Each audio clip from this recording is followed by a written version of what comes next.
আসসালামু আলাইকুম। খোদ ভারতের কাছেই নাকি তথ্য রয়েছে বা তারা আশঙ্কা করছে বাংলাদেশে আগামী 12ই ফেব্রুয়ারি নির্বাচনটি নাও হতে পারে, নির্বাচন পিছিয়ে যেতে পারে।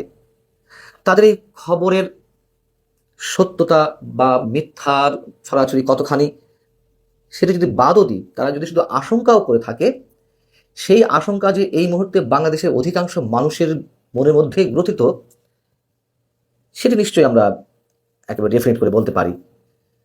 আনন্দবাজার, ভারতের প্রভাবশালী বাংলা দৈনিক আনন্দবাজার একটি এক্সক্লুসিভ রিপোর্ট প্রকাশ করেছে তাদের দাবি অনুযায়ী আনন্দবাজারের প্রিন্ট ভার্সনে। সেই রিপোর্টটি আবার আনন্দবাজার তাদের অনলাইনে তুলে ধরেছে, যদিও সেটি আবার যে আমরা যে কেউ দেখতে পারবো তা নয়।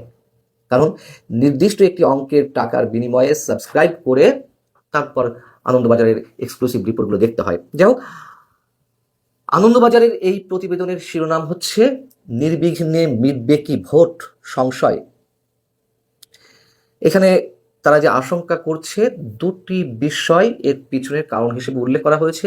সেই দুটি বিষয় আবার সাম্প্রতিক সময়ে বাংলাদেশের কোটি কোটি মানুষের মধ্য থেকে উচ্চারিত হচ্ছে।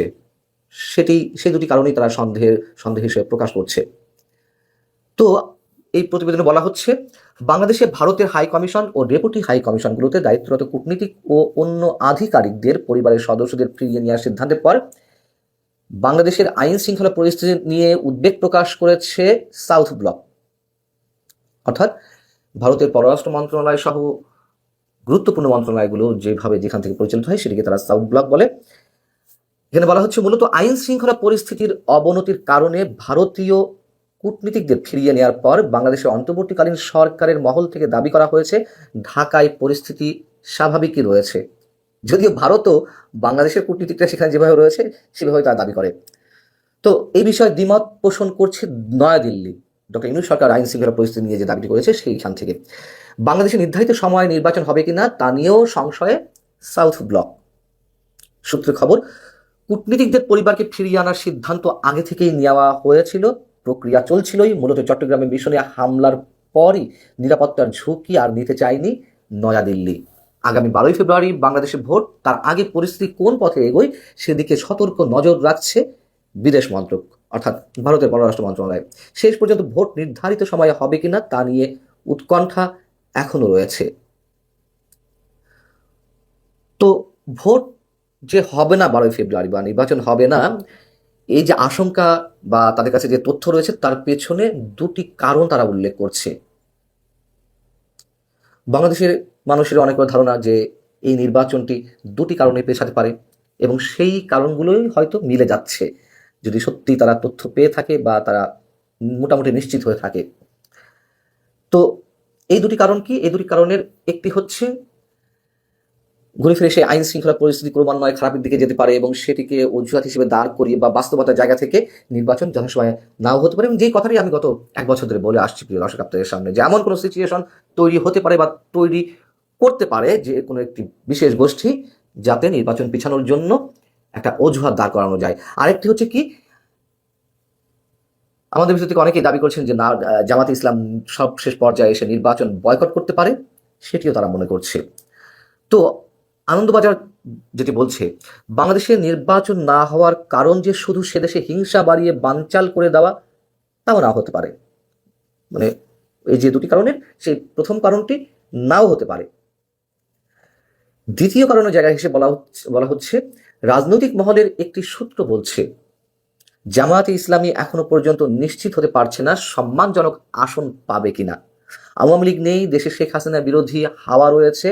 এই হাওয়ায় ভর করে যদি বিপুল আসনে জিতে আসে বিএনপি, তাহলে জামাত পাবে নামমাত্র আসন।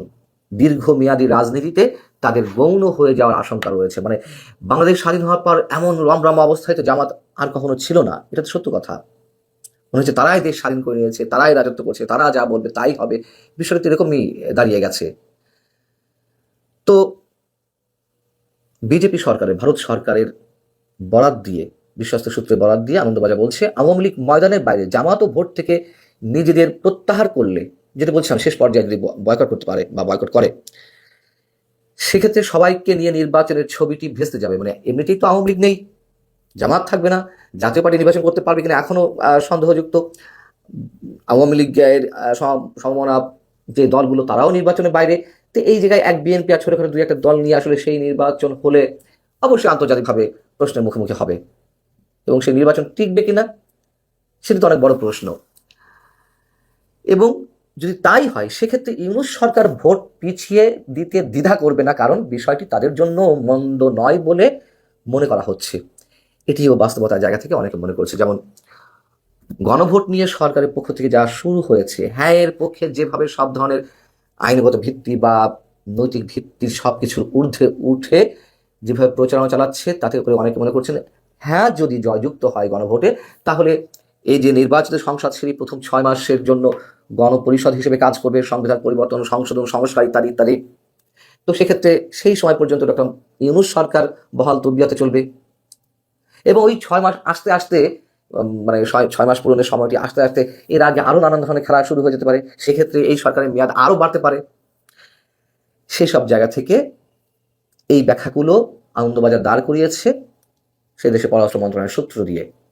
এখন সূত্রের বক্তব্য, কূটনীতিকদের পরিবারকে ফেরানোর সিদ্ধান্ত এখন একান্তই সতর্কতামূলক। মানে অনেকে আমরা ধারণা করছিলাম যে ভারত এটির পরে কি স্টেপ নিতে পারে, যদিও সেটি সম্বন্ধে নিশ্চিত করে বলা যায় না। অনেকে অনেক গভীরে গিয়ে অনেক কিছু ধারণা করছিল, কিন্তু সেই সব আসলে আপাতত তারা ওই জায়গাটি স্পর্শ করছে না। আনন্দবাজার বলছে যে গত 2 মাসে 2 ডজনেরও বেশি প্রতিবাদ আন্দোলন ভারতীয় হাই কমিশনের গা ঘেঁষেই হয়েছে। তাছাড়াও 18 ডিসেম্বর চট্টগ্রামে ভারতের ডেপুটি হাই কমিশনের প্রতিবাদকারীরা পাথর ছুঁড়েছে অফিস চত্বরে। কিন্তু অন্যদিকে নয়াদিল্লিতে প্রতিবাদকারীরা বাংলাদেশ হাই কমিশনের থেকে 500 মিটার দূরে ছিল, একজনও কাছে আসতে পারেনি। কিন্তু আমরা তো জানি যে আমাদের কূটনীতিকরা বা আমাদের সরকারের পক্ষ থেকে দাবি করা হচ্ছে ভারতে নয়াদিল্লিতে বাংলাদেশ হাই কমিশনের যারা রয়েছেন তারা যথেষ্ট নিরাপত্তার মধ্যে ছিল। সেখানকার প্রতিবাদকারীরা নাকি বাংলাদেশ হাই কমিশনের চৌহদ্দি পেরিয়ে তারা ভিতরে গিয়ে ভাঙচুর করার চেষ্টা করেছে। যাই হোক, নয়াদিল্লির বক্তব্য এখানে তুলে ধরা হয়েছে। বলা হচ্ছে যে বহুদিন ধরেই বাংলাদেশ হাই কমিশনের রাস্তা দুদিক থেকেই বন্ধ রয়েছে, পুলিশ প্রহরা, গন্ডগোলের আশঙ্কায় বাড়ানো হয়েছে নিরাপত্তা। সব মিলিয়ে ভারতের পরিস্থিতির সঙ্গে বাংলাদেশের পরিস্থিতির তুলনায় চলে না। কিন্তু আমাদের ক্রিকেটাররা আবার টি-20 বিশ্বকাপে গেলে সেখানেও তাদের নিরাপত্তা কতটুকু দিতে পারবে সেটি নিয়েও তো সংশয় রয়েছে, এটাও তো সত্য কথা। যদিও সেই কারণে আমাদের বিশ্বকাপ থেকে ছিটকে পড়তে হবে, এই সিদ্ধান্ত নিতে হবে, সেটিকেও নিশ্চয়ই আমি সমর্থন করি না। যাই হোক, নির্বাচন বিষয়ে আনন্দবাজার ভারত সরকারের নানান সূত্র ব্যবহার করে যে রিপোর্টটি প্রকাশ করেছে এটি নিশ্চয়ই অমূলক কিছু নয়। তার কারণ এই ধরনের আশঙ্কা, এই ধরনের ধারণা, সন্দেহ, সংশয় অবশ্যই আমাদের মধ্যেও রয়েছে, এবং নির্বাচন না পিছালেও সেই নির্বাচনের চিত্রটি কি হবে সেটি নিয়েও মানুষ যথেষ্ট সন্দেহের মধ্যে রয়েছে। ভালো থাকুন সবাই, আল্লাহ হাফিজ।